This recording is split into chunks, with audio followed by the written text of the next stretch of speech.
घाटंजी नगर परिषदेच्या निवडणुकीत एक महत्त्वपूर्ण राजकीय समीकरण उदयास आले आहे, ज्यामुळे येथील निवडणुकीच्या रिंगणात शिवसेनेचे अध्यक्षपदाचे उमेदवार गजूभाऊ ढवळे यांच्या बाजूने जोरदार तयारी झाली आहे। निवडणुकीच्या रिंगणात अपक्ष म्हणून उभे असलेले उमेदवार दत्ता गटलेवार यांनी आपला उमेदवारी अर्ज मागे घेऊन थेट ढवळे यांना सक्रिय पाठिंबा जाहीर केला आहे।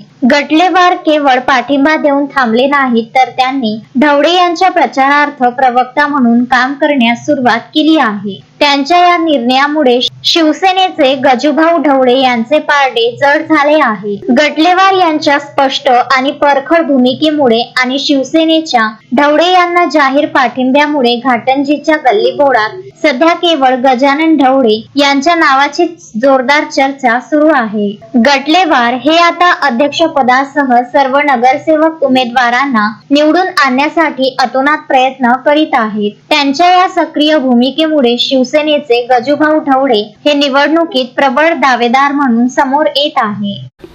जय हिंद सर, मी नितीन कुरमेलकर। सर, तुम्ही अपक्षासाठी फॉर्म भरला होता आणि नंतर तुम्ही सेनेमध्ये कसे का गेले? मी गेल्या 35 वर्षापासून सामाजिक चळवळीत समाजसेवा करतो। मला गेल्या 10 वर्षापासून वरिष्ठ नेते विविध पक्षामध्ये येण्यासाठी प्रयत्न केलेला आहे, मला निरोप दिलेला आहे। पण स्थानिक गांडूळ राजकारणामुळे बरेचसे लोकांनी मला तिथपर्यंत पोहोचू दिले नाही आणि जर मी तिथं गेलो असतो तर घाटंजी तालुक्याचा विकास झाला असता आणि खूप मोठे कार्य माझ्यातून झाले असते। आतापर्यंत मला पक्षापासून वंचित ठेवण्याचे काही इथल्या कोटी लोकांनी केलेलं आहे, पण मी सामाजिक चळवळीमध्ये नेहमी सतत राहून मला अपक्ष फॉर्म भरून जनतेची सेवा करण्याची इच्छा होती आणि त्या पद्धतीने मी फॉर्म भरलेला आहे। परंतु फॉर्म भरल्याच्या नंतर संजीव राठोड यांचा मला निरोप आला, त्यांचे कार्यकर्ते आले का तुम्ही मला मदत करा, तुम्ही म्हणसान ते घाटंजी तालुक्यामध्ये आपण विकास आणू। त्यांनी मग मला माझी मीटिंग घेतली, मला बोलवलं आणि त्यांची माझी भेट झाली संजीव राठोडशी। ते पूर्ण प्रसिद्धी झाली व्हिडिओ आणि त्यांनी मला मागितलं का तुम्ही मला शब्द द्या आणि माझ्या शिवसेनेची पूर्ण टीम निवडून आणा, तुम्ही नेतृत्व करा। मी विचार केला का माझ्या घाटंजीसाठी एक पालकमंत्री, महाराष्ट्राचा मृतसंदर्भ मंत्री जेव्हा मला म्हणते का मला मदत म्हणजे सहकार्य करा, तुम्ही पाठिंबा द्या आणि नेतृत्व करा, याच्यापेक्षा मोठं कार्य काय? जर मी निवडून आलो असतो किंवा नाही आलो असतो आणि मी जर समजा स्टँड ठेवला असता तर कदाचित एखादा अशिक्षित माणूस किंवा भ्रष्टाचारी माणूस निवडून जाऊन आपल्या नगर परिषदेचा बस्ताफोड केला असता।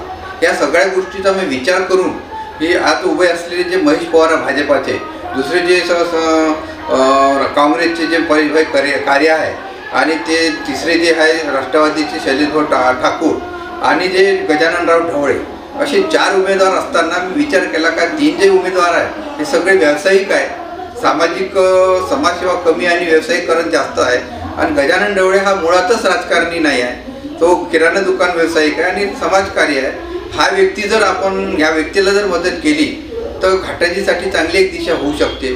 त्या माध्यमातून मी अपक्षाचा पाठिंबा संजूभाऊच्या माध्यमातून शिवसेनेला घाटंजी दिलेला आहे आणि संजूभाऊनं मला नेतृत्व दिलेलं का घाटंजी नगर परिषदमध्ये तुम्ही संपूर्ण शिरा आणि अध्यक्ष निवडून आणा। त्या पद्धतीने माझी वाटचाल चालू आहे। मी रात्रंदिवस प्रयत्न करत आहो पण गजू ढवळेला 100% निवडून आणून बहुमताने नगर परिषदमध्ये स्थापना संघटन करण्याची माझी इच्छा आहे। त्यासाठी आम्ही अपक्षाचा फॉर्मचा पाठिंबा दिलेला आहे। आता विरोधी पक्षांचं मग तुमच्याकडे जे टार्गेट आहे आता त्याचं कसं सर, मग त्याच्याबद्दल काय प्रतिक्रिया? बघा, आता मी तर पहिले कुठल्या पक्षाचा नव्हतोच, पण मी आता एक पाठिंबा दिल्यामुळे संजीव भाऊ म्हणे पाठिंबा दिले तसंच तुम्ही प्रवेश करा, मी प्रवेश केला, एक पक्षाचा प्रतिनिधी म्हणून मी आज कार्य करत आहोत।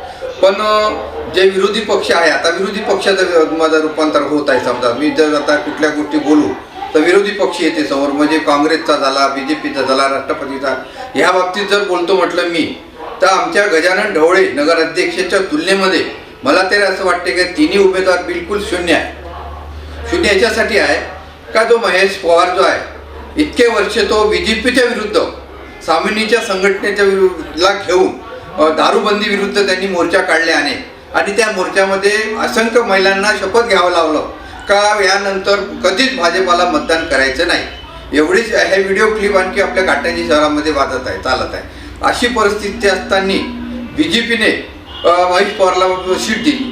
ॲक्च्युअली विचार जर केला असता तर आमदार राजूभाऊ तोडसा यांचे निकटवर्षी असलेले गजूभाऊ ढवळे यांनी 1 वर्षापासून त्यांच्यासोबत राहून बरंच काही खर्च करून त्यांना आश्वासन मिळालं होतं की सीट मिळते म्हणून. त्याला डावळून BJPनं महेश पवारला दिला. पण महेश पवारनं काय केलं, सीट मिळवण्याकरिता गावामध्ये निवडणुकीच्या आधी वेगवेगळ्या ठिकाणी कार्यक्रम घेणे, लोकांना जेवण चारणे, लोकांना नाटकी भाषेमध्ये समजावून सांगणे, लोकांना दिशाभूल करून आणि हे सगळे व्हिडिओ क्लिप BJPला खोटे दाखवून किंवा बनावी किंवा अन्य काही म्हणता येते आपल्याला, म्हणजे स्वार्थासाठी आपण उभंच राहिलो पाहिजे, नगराध्यक्ष झालोच पाहिजे, ह्या उद्देशाने त्यांनी सीट मिळवून घेतली. त्यामुळे गजानन ढवळे तिथून नाराज होऊन शिवसेनेकडे आले. शिवसेनेकडे आल्यानंतर सलीम खेतानी फाउंडेशनचे जे अध्यक्ष मेन आहे सलीमभाई खेतानी यांनी गजानन ढवळेला भेटले आणि त्यांना शिवसेनेची सीट दिली. मला एक म्हणायचं आहे महेश पवारबद्दल का ह्या व्यक्तीजवळ कुठल्याच प्रकारचा व्यवसाय नाही आहे, नाही फुटाण्याचा व्यवसाय नाही, मुरमण्याचा व्यवसाय नाही. मग हा खर्च कसा करतो? मेहनत करावं लागते, मजुरी करावं लागते, धंदा करावा लागते, पैसे येईल तेव्हा तुम्ही समाजसेवा करता किंवा तुमचं कुटुंब चालत. तुमच्याजवळ मूळ धंदाच नाही तर तुम्ही सेवा कसा करता? त्याचा मूळ धंदा असा आहे का सामाजिक मध्ये त्याची जे संस्था आहे, संस्थेमध्ये विदेशातून, राज्यातून, महाराष्ट्रात, भारतातून सगळीकडून त्याच्याकडे फंड येतात. त्या फंडेच्या माध्यमातून ते ग्रामीण भागातल्या, शहरी भागातल्या लोकांना जवळ करून ते मंत्रालय दाखवतात, ताजमहलमध्ये चाप असतात. हे पैसे सगळे आलेलेच पैसे आहेत, मेहनतीचे पैसे नाही. जर असा व्यवसाय जर इथे करत असेल तर उद्या नगर परिषदमध्ये तोच व्यवसाय करेल. आणि विशेषतः त्याच पक्षामध्ये बरेचसे जे उमेदवार उभे केलेले आहेत, सगळे उमेदवार जवळजवळ यापूर्वीचे ठेके घेतलेले आहे, यानंतरही ठेकेच घेणार आहे. जर नगरसेवक अध्यक्ष ठेका घेईल तर विकास कसा होईल? हा एक मोठा प्रश्न निर्माण झालेला आहे. हा फक्त नौटंकी कलाकार माणूस आहे, त्या पद्धतीने जनतेला तो कलाकारी दाखवत आहे. माझ्या भोळ्या बाबळ्या सुजाण नागरिकांना जनतेला विनंती आहे, ह्या व्यक्तीपासून थोडं सावध राहा. तुम्ही त्याला ओळखा, तुम्ही त्याला म्हणजे त्याचं काय असते तो विचार करा. त्याच्यासोबत जर एखादा व्यक्ती राहिला, जर समजा त्याचं महेश पवारचं नाव समोर येत असन किंवा एखाद्याचं नाव मागून येत असन तर दुसरा व्यक्ती काय करे, मागच्या माणसासमोर करते, त्याला फोटो काढायला लावतो. पण महेश पवार तसा नाही. महेश पवार सगळ्यात पहिले फोटो काढते, सगळ्यात पहिले प्रसिद्धी घेते, बाजून बाकी माणसाला बाजूला करते. असं करत असताना खूप कार्यकर्ते तिथे दुरावलेले आहे. आज त्यांच्याजवळ कोणीच नाही, फक्त बीचे काही ठराविक लोक आहे आणि काही मजूर वगैरे त्याच्यात जमा झाले, मजुरी नगे जे लोक मजुरीने येऊन काम करून राहिले त्यावर. दुसरा विषय असा आहे का जे परेशभाई कारिया हे एकनिष्ठ काँग्रेसचे आहे. काँग्रेसबद्दल त्यांचा विषय नाही, एक नंबर एकनिष्ठ आहे. त्यांनी 10 वर्ष आम्ही नेहरू नगरमध्ये त्यांना निवडून दिलं. कशासाठी निवडून दिलं का? आज प्राथमिक गरजा पूर्णपणे चांगल्या व्हाव्या म्हणून. आज 10 वर्ष झाले काही गरजा पूर्ण झालेल्या नाही आहे. विशेषतः 10 वर्षात नगर परिषदच्या सभेमध्ये एकही प्रश्न विचारला नाही. उपाध्यक्ष होता, विरोधी पक्ष होता, कुठलाच प्रश्न विचारला नाही. शेवट संबंधित अध्यक्षावर हात मिळवणी करून आमच्या गावाचा नाश केला. आणि विशेषतः ह्या माणसाचं लोक म्हणतात याला शिक्षण नाही आहे, शिकून नाही आहे, लिहिता येत वाचता येत, लोक म्हणतात. अशा व्यक्तीनं जर अध्यक्ष झाला तर सभागृहामध्ये प्रोसिडिंग कायले म्हणते, अहवाल कायले म्हणते, आणि वाचन कसं करायचं, काय करायचं, हा खूप मोठा गंभीर प्रश्न आहे. मी त्या दिवशी छाननीच्या दिवशी गेलो होतो निवडणूक अधिकारी साहेबांसमोर, ज्या ते आम्ही उपस्थित असलेल्या त्या वहीमध्ये नावे आणि सही करत असते. तर जेव्हा त्यांच्याकडे तो हा गेला बुक गेला आहे, त्या बुकवर त्याला नाव लिहिता नाही आलं. बाजूला ते हामंद होता, हामंदले ते रजिस्टर दिला, आम्ही नाव लिहिला, यानं सही केलं. अशी परिस्थिती जर नगराध्यक्षाची असेल तर आपण घाटंजीचा विकास कसा करू शकतो? आणि विशेषतः तो पण एक व्यापारीच आहे. सेवा काय आहे, सेवाचं उद्दिष्ट काय म्हणते, लोकांना सेवा कशी मिळाली पाहिजे, या गोष्टीची त्याला ज्ञान पाहिजे ना. हा व्यक्ती तसा आहे. दुसरा व्यक्ती एक जो शैलेश भाऊ ठाकूर आपण म्हणतो, एक गंभीर आणि एक चांगला नेता म्हणून इथं निर्माण झाला होता काही वर्षाच्या आधी. पण आज पाहतो तसं परिस्थिती नाही आहे. आज अशी परिस्थिती आहे का घाटंजीकरांनी गेल्या 9 वर्षाच्या आधी बहुमताने जे चिन्ह माहीत नव्हतं अशा चिन्हावर मतदान करून बहुमताने निवडून दिलं त्याला. आणि अध्यक्ष उपाध्यक्ष एकाच घरात असताना काय विकास झाला घाटंजीचा आपण सगळे बघत आहोत. काय त्यांनी एक अतिक्रमणच्या जागेवर घर बांधलं सुंदर, त्याच्यानंतर एक चॅनल चालवते, त्याच्यानंतर शेतीवाडी स्वतः सगळं चांगलं करून घेतलं. माणूस प्रत्येक सुधारायला पाहिजे, पण आपल्यासोबत आपल्या आजूबाजूचे गावातील सगळ्या लोकांचा एक चांगला विकास झाला पाहिजे. विकासाच्या दृष्टिकोनातून काहीच त्यांचा विषय नाही. एवढंच का मी करणार आहोत, मी करत आहोत, अशानं होत नसते. दुसरी गोष्ट, याआधी त्यांनी शिवसेनेत होते, संजय भाऊ सोबत होते. त्यानंतर त्यांची एक संघटना करून त्याच्यावर निवडणूक लढवली मागच्या वेळी. आता 1 महिन्याच्या आधी त्या संघटनेवर निवडणूक लढवणार होते, परंतु वेळेतच त्याने अजित भाऊ पवार गटांचा पक्ष घेऊन घड्याळ या चिन्हावर निवडत आहे. उद्या कोणी पक्षात जाते. मला एक सांगायचं आहे की या गावामध्ये जे नेते आहेत, ह्या नेत्यांना व पक्षांना कुठलंच काही बांधिलकी राहिलेली नाही. पक्षासाठी निष्ठेता आणि उमेदवार शीट मिळवण्यासाठी तू इकडून तिकडे पक्षात झाले, तिकडून इकडे पक्षात झाले, जणू काही बाजार सुरू होता निवडणुकीच्या आधी पक्षामध्ये शीट मिळवून घेण्यासाठी. असं जर झालं तर कसा विकास होईल, कसं सामाजिक कार्य होईल. म्हणून मला असं वाटते, जे मी फॉर्म भरलो होतो नगर अध्यक्षासाठी, मला वाटलं का मी काही घडावं करावं म्हणून, पण एक शेवट मी अध्यक्ष अपक्ष आहे. पैसा पण लागते, खर्च, सामाजिक चळवळीमध्ये माणसं तयार करावं लागते, खूप गोष्टीची अडचण येऊ शकते. पण जर मला संजीवासारखे माणसं जर विचारवंत, विकास धोरणात्मक विचार करणारे लोक जर भेटले तर मी चांगला विकास करू शकतो. मी तिथे गेलो. पण मी तुम्हाला एक आश्वासन करतो, गजानन ढवळे जे आहे एक प्रामाणिक आणि चांगला व्यक्ती आहे. जरी त्याला काही गोष्टीचं ज्ञान नसन, पण आता समोर त्याला सगळ्या गोष्टी कळणार आहे. मी त्याच्यासोबत पाठीशी राहणार आहे. मी माझ्या घाटंजीसाठी एक खूप मोठा चांगला विजन घेऊन आलेला आहे. मी जरी अध्यक्ष नसेल नाही, पण गजानन ढवळेच्या माध्यमातून मी माझ्या घाटंजीला एकदम सुंदर बनवणार. म्हणजे कसं, जे घाटंजीची जी आपली नद आहे, जे आंबेडकर नगर आहे, आंबेडकरच्या नगर तिकडे नियुक्तीकडे मी एक तिथे बंधारा छोटा बांधणार आहोत. त्या बंधारा बांधल्याच्या नंतर ते नियुक्तीपासून तर बोलऱ्यापर्यंत आपल्या नदीमध्ये पूर्ण पाणी राहणार आहे. आणि गावाच्या घाटी आणि घाटंजी या दोन्हीच्या नदीच्या तळीवर असा रोड करणार आहोत सुंदर. तिथं स्ट्रीट लाईट लावणार आहोत, सौंदर्यीकरण करणार आहोत, जेणेकरून म्हातारे युवक सगळे लोक तिथून काय म्हणते त्याला फिरायला गेले पाहिजे, आले पाहिजे. त्याच्यानंतर जे पाणी त्याच्यात ते साठवण राहील, त्या पाण्यामध्ये नावे ठेवेल, त्या विविध सौंदर्यीकरण करण. म्हणजे हा एक मोठा प्रकल्प माझ्या मनात आहे, मी ते करेन. दुसरी गोष्ट अशी का घाटंजीमध्ये अतिक्रमणचा मोठा प्रश्न आहे आणि नगर परिषदेने जे गाळे बांधलेले आहे त्याच्यामध्ये त्याचे भाडे खूप मोठे आहे. म्हणून मी एका विशिष्ट ठिकाणी जागा पाहून आणि टिनाचे अतिक्रमणसाठी 10 बाय 9ची दुकानं बांधून 1000-1500 रुपये महिन्याप्रमाणे त्यांना आम्ही 50 वर्षाच्या मालकी हक्काने म्हणजे भाडेदारी पट्टे द्यायच्या तत्वावर त्यांना आम्ही ते जवळजवळ 400 ते 500 दुकानं तयार करून देणार मी.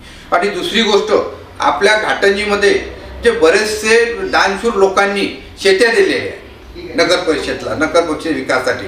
उदाहरणार्थ नदीच्या वरत मुनोत नदी दिलेली शेती आहे, 4.5-5 काहीतरी एकर आहे. त्या ठिकाणी आपण आज ते कित्येक वर्षापासून पडित आहे, त्याचा उपयोग काहीच नाही.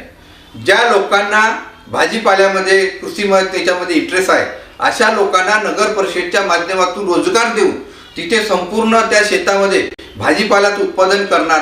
तेच आपल्या घाटंजीच्या मार्केटमध्ये जाणार, यवतमाळच्या मार्केटमध्ये आणि घाटंजीच्या नगर परिषदमध्ये यापेक्षाही आणखी कसे काय उत्पन्न निर्माण होते.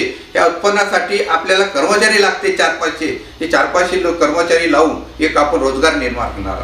असे अनेक प्रश्न आहेत. विशेषतः दुसरी गोष्ट अत्यंत महत्त्वाची, आज घाटंजीमध्ये गार्डन नाही आहे. म्हातारे असले, पाहुणे असले, कुठं बसतो मला गार्डन नाही. एक मोठं क्रीडा संकुलन नाही आहे. संकुलन कुठं जातो म्हटलं की मुलांना खेळासाठी एक संकुलन नाही. आणि विशेषतः घाटंजीमध्ये एक महत्त्वाचा तुम्हाला विषय सांगतो का, लहान मुलास व्यसन आधी झालेलं आहे. गांजा म्हणा, दारू म्हणा, अनेक प्रकारे. त्याच्यावरही लक्ष देणं जरुरी आहे. उद्याची काळ कशी आहे काही सांगता येणार नाही. जर गावाचा राजा जर चांगला विचारवंत राहिला, समाजसेवी राहिला, तर आपलं राज्य चांगलं राहील. म्हणून माझ्या घाटंजीकरांना विनंती आहे का आपण सगळे मिळून एक चांगलं घाटंजी बनवूया आणि महाराष्ट्रात नाव काढूया आणि गजानन ढवळे त्यांच्या टीमला बहुमताने निवडून देऊ. या उद्देशाने मी आपणाकडे 2 मुलाखत देत आहोत. आणि मी जे आज पाठिंबा दिलेला आहे आणि जे मी शिवसेनेसाठी, संजय भाऊ राठोडसाठी किंवा गजानन ढवळेसाठी हे सगळं घडवून आणण्याचा मुख्य मेन जो व्यक्ती आहे तो आकाश राठोड आहे, जे जिल्ह्याचे एक प्रतिनिधी आहे.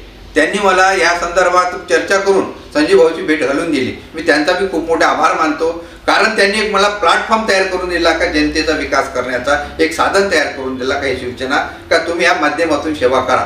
आजपर्यंत तुम्ही सामाजिक कार्यकर्ते होते, तुमच्याजवळ आज सत्ता नव्हती, तुमच्याजवळ कार्य करण्याची एक हे नव्हतं, विजन नव्हतं. आज तुमच्याजवळ सगळ्या गोष्टी आहेत. म्हणून मला हे कार्य करण्याचं आहे. आणि मी घाटंजीमध्ये गजानन ढवळेला निवडून आणण्याकरता त्यांच्या निवडून आणण्याकरता अतोनात प्रयत्न करतो. पण हे जे भ्रष्टाचारी आणि व्यावसायिक लोकांना आपण तुम्ही निवडून देऊ नका. आणि विशेषतः महेश पवारच्या भरोशावर जाऊ नका. तो नौटंकी आहे, तो इतका कलाकार आहे का आई बाई काही करून चिवत्या बनवते आणि तुम्हाला भावनात्मक बोलून तुमचं कवा नाश करण तुम्हाला सांगता येत नाही. आणि दुसरी गोष्ट, दुसरा जो आपला माणूस जो शिवसेना काँग्रेसवाला, तो माणूस असा भैया भैया भैया बोलून सावध राहा. आतापर्यंत तुम्हाला सांगतो बघा घाटंजीत काय झालं. घाटंजीमध्ये फक्त 5 वर्षाच्या नंतर 5 लोक येतात. एक गावातले वरिष्ठ श्रीमंत लोक जे असते वार समाजातले आहे, मी नाव बी घेऊ शकतो, मला काही भीती नाही आहे, हे फक्त निवडणूक राहिले ते येतात. आहे असे आमचे गटलेवार, मारावार, पालतेवार, गटलेवार, कोंडूरवार, मांडूरवार असे भक्कम लोक आहे. ते 5 वर्षासाठी येते, गावामध्ये बैठक मांडते 1 महिना आणि अशा माणसाला उभे करते आपल्या कानाखालचे आणि अशा माणसाला निवडून अध्यक्षपद देते का आपल्या पलीकडे गेले नाही पाहिजे, म्हणजे जेणेकरून गावाचा विकास झालाच नाही पाहिजे. मग मला सांग मालक का करू, सांग मालक का करू असं म्हटलं कसं होईल. आणि दुसरी गोष्ट अत्यंत महत्त्वाची बोलतो मी तुम्हाला, ह्या माझ्या ह्या शब्दात तुम्ही गंभीरतेने लक्ष द्या. आपण एक नेता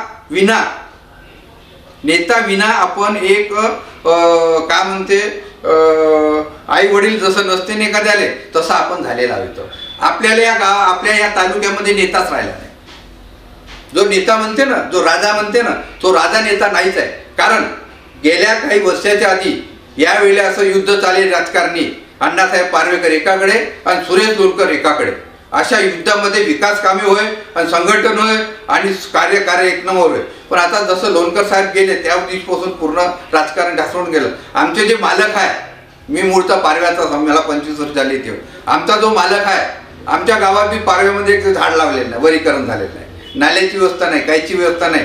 मालक म्हणजे मालक आहे, मालकाला कोणाचं लेणं देणं नाही आहे. मालकाला विकासही करायचा नाही, पण मालक म्हणून जो तिथं राहील त्यालाच पद भेटन, तोच अध्यक्ष बनन, तोच सभापती बनन, कॉटन मार्केटचं सगळं बनन, असे राजकारण चालू आहे. मालक एक सर्वसाधारण माणसाले, मी पारव्याचा कार्यकर्ता, मी 35 वर्षापासून सेवा करतो, माझ्या मालकाला माझं कार्य दिसत नाही का? माझं कार्य माझ्या तालुक्यातल्या प्रत्येक माणसाला दिसत आहे. दत्ता गटल्यावर आवाज उठवते, सच्च्यासाठी लढते. माझ्या मालकाला दिसत नाही का माझ्या गावचा माणूस दत्ता गटलेवार एक सच्चा कार्यकर्ता? कधीतरी मला वर्त घेतलं का? कधीतरी माझं कौतुक केलं का? कधीतरी त्यांच्या माध्यमातून मी जनतेला न्याय देण्याचा प्रयत्न केला का? माझ्यासारखे माणसं त्याच्याजवळ नाही आहे, फक्त होजी म्हणणारे आहे. आणि दुसरी गोष्ट, तो व्यक्ती जर मला सोडला तर दुसरा राजकारणी नेता कोण आहे?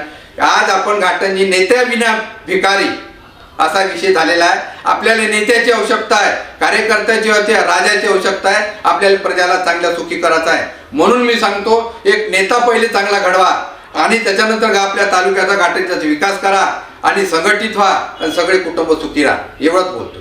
सर, आज एक मीडियावर तुमचीवाली क्लिप आहे ना व्हायरल झालेली आहे. त्या क्लिपमध्ये तुम्ही असं म्हटलेलं आहे की गजू ढवळेवर अत्याचार झाला बा म्हणून, तर तो थोडंसं स्पष्ट करून देता का आम्हाला? हो ना.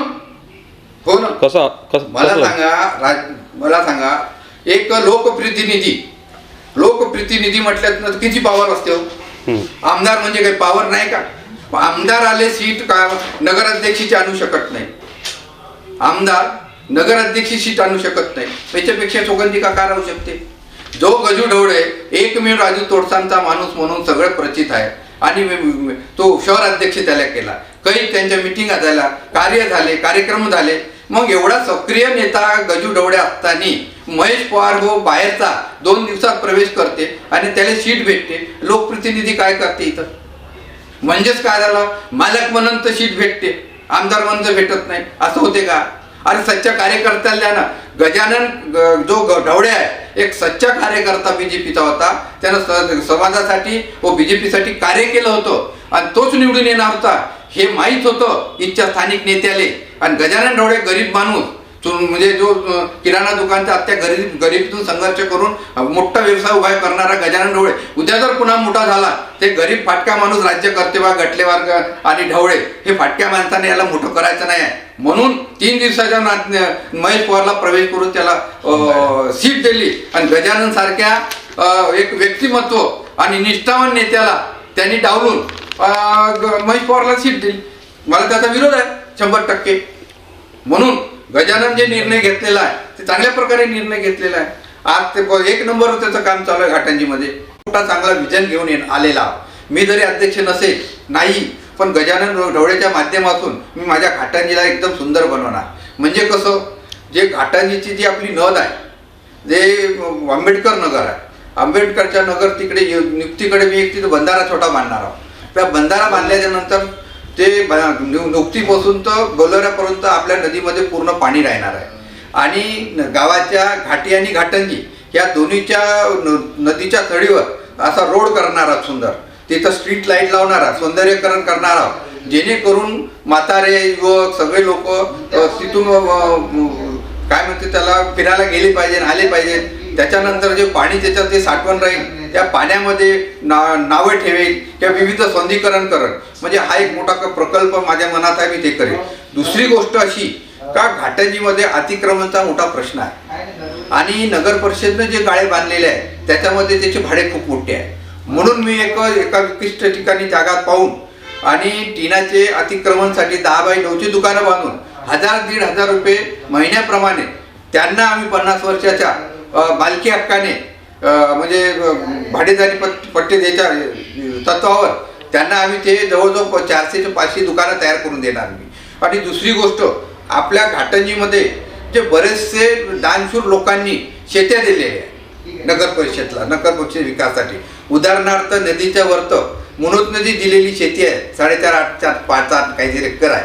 त्या ठिकाणी आपण आज ते कित्येक वर्षापासून पडित आहे, त्याचा उपयोग काहीच नाही. ज्या लोकांना भाजीपाल्यामध्ये कृषीमध्ये त्याच्यामध्ये इंटरेस्ट आहे अशा लोकांना नगर परिषदेच्या माध्यमातून रोजगार देऊन तिथे संपूर्ण त्या शेतामध्ये भाजीपाल्याचं उत्पादन करणार. तेच आपल्या घाटंजीच्या मार्केटमध्ये जाणार, यवतमाळच्या मार्केटमध्ये आणि घाटंजीच्या नगर परिषदमध्ये यापेक्षाही आणखी कसे काय उत्पन्न निर्माण होते, या उत्पन्नासाठी आपल्याला कर्मचारी लागते 4-500. हे 400-500 कर्मचारी लावून एक आपण रोजगार निर्माण करणार. असे अनेक प्रश्न आहेत. विशेषतः दुसरी गोष्ट अत्यंत महत्त्वाची, आज घाटंजीमध्ये गार्डन नाही आहे. म्हातारे असले, पाहुणे असले, कुठं बसतो मला गार्डन नाही. एक मोठं क्रीडा संकुलन नाही आहे. संकुलन कुठं जातो म्हटलं की मुलांना खेळासाठी एक संकुलन नाही. आणि विशेषतः घाटंजीमध्ये एक महत्त्वाचा तुम्हाला विषय सांगतो का, लहान मुलास व्यसन आधी झालेलं आहे. गांजा म्हणा, दारू म्हणा, अनेक प्रकारे. त्याच्यावरही लक्ष देणं जरुरी आहे. उद्याची काळ कशी आहे काही सांगता येणार नाही. जर गावाचा राजा जर चांगला विचारवंत राहिला, समाजसेवी राहिला, तर आपलं राज्य चांगलं राहील. म्हणून माझ्या घाटंजीकरांना विनंती आहे का आपण सगळे मिळून एक चांगलं घाटंजी बनवूया आणि महाराष्ट्रात नाव काढूया आणि गजानन ढवळे त्यांच्या टीमला बहुमताने निवडून देऊ. या उद्देशाने मी आपणाकडे 2 मुलाखत देत आहोत. आणि मी जे आज पाठिंबा दिलेला आहे आणि जे मी शिवसेनेसाठी, संजय भाऊ राठोडसाठी किंवा गजानन ढवळेसाठी हे सगळं घडवून आणण्याचा मुख्य मेन जो व्यक्ती आहे तो आकाश राठोड आहे, जे जिल्ह्याचे एक प्रतिनिधी आहे. त्यांनी मला या संदर्भात चर्चा करून संजय भाऊची भेट घालून दिली. मी त्यांचा बी खूप मोठे आभार मानतो, कारण त्यांनी एक मला प्लॅटफॉर्म तयार करून दिला का जनतेचा विकास करण्याचा एक साधन तयार करून दिला काही शिवसेना का तुम्ही या माध्यमातून सेवा करा. आजपर्यंत तुम्ही सामाजिक कार्यकर्ते होते, तुमच्याजवळ आज सत्ता नव्हती, तुमच्याजवळ कार्य करण्याची एक हे नव्हतं, विजन नव्हतं. आज तुमच्याजवळ सगळ्या गोष्टी आहेत. म्हणून मला हे कार्य करण्याचं आहे. आणि मी घाटंजीमध्ये गजानन ढवळेला निवडून आणण्याकरता, त्यांच्या टीमला निवडून आणण्याकरता अतोनात प्रयत्न करतो. पण हे जे भ्रष्टाचारी आणि व्यावसायिक लोकांना आपण तुम्ही निवडून देऊ नका. आणि विशेषतः महेश पवारच्या भरोशावर जाऊ नका. तो नौटंकी आहे, तो इतका कलाकार आहे का आई बाई काही करून चिवत्या बनवते आणि तुम्हाला भावनात्मक बोलून तुमचा कवा नाश करण तुम्हाला सांगता येत नाही. आणि दुसरी गोष्ट, दुसरा जो आपला माणूस जो शिवसेना काँग्रेसवाला, तो माणूस असा भैया भैया भैया बोलून सावध राहा. आतापर्यंत तुम्हाला सांगतो बघा घाटंजीत काय झालं. घाटंजीमध्ये फक्त 5 वर्षाच्या नंतर 5 लोक येतात. एक गावातले वरिष्ठ श्रीमंत लोक जे असते, वार समाजातले आहे, मी नाव बी घेऊ शकतो, मला काही भीती नाही आहे. हे फक्त निवडणूक राहिले ते येतात. आहे असे आमचे गटलेवार, मारावार, पालतेवार, गटलेवार, कोंडूरवार, मांडूरवार असे भक्कम लोक आहे.